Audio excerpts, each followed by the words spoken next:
आज अगर घर के अंदर मां को खांसी आ जाए, जुकाम हो जाए, बहुत कम लोग ऐसे होंगे पूछते अम्मा क्या हो गया, अम्मा क्या बात है, रात में तुम सोए नहीं,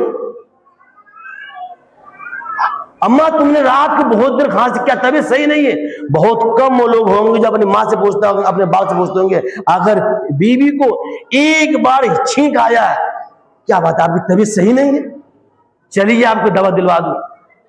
मेरे मोहतरम बुजुर्गों, दोस्तों, भाइयों, मां के कदमों के नीचे जन्नत है।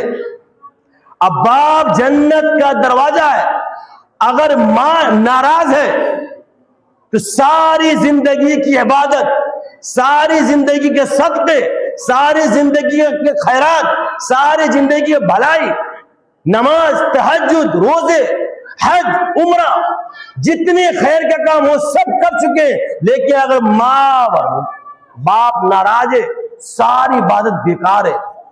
ये जितने मैंने बताया, एक भी चीज हमें जन्नत के अंदर दाखिल नहीं करवा सकती अगर मां बाप नाराज है।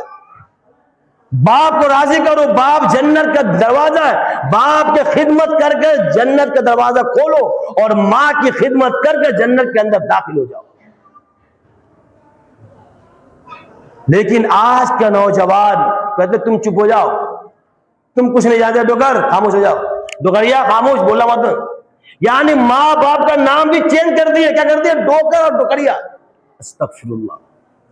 वो मां बाप जो हमारे खातिर न सर्दी देखता है न गर्मी देखता है, खूब ठेले पेलता है, नो लोग पूछते इतनी मेहनत क्यों कर रहे हो, कपड़ा अच्छे पहन लो, तो कह अरे मियाँ मेरी तो कट गई, मैं सोचता हूं कि मेरे बच्चे के तन पे, मेरे बच्चों के तन पे अच्छा कपड़े आ जाए, अपनी तो कट गई, जैसे तैसे मेरा बच्चे की जिंदगी अच्छी हो जाए।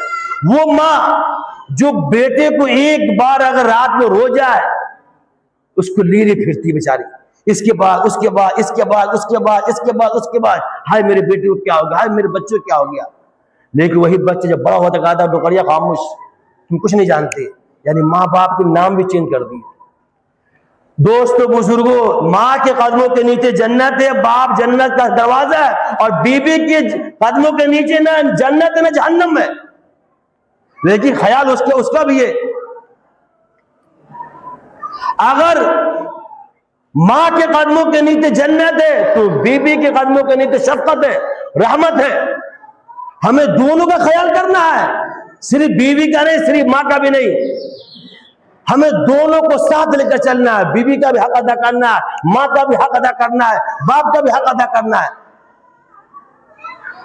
तो दोस्तों, बुजुर्गों, माँ बाप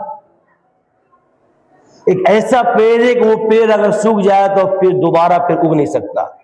माँ बाप की आंख अगर बंद हो जाए, कयामत तक आवाज लगाते लगाते थक जाएंगे आप, लेकिन माँ और बाप एक मर्तबा नहीं खोल सकते, बेटा तुझे क्या हो गया, क्यों चिल्ला रहा। इसलिए मेरे दोस्तों, बुजुर्गों, अपने माँ बाप की कदर करें, उनके आंखों से आंख मिला के बात ना करें।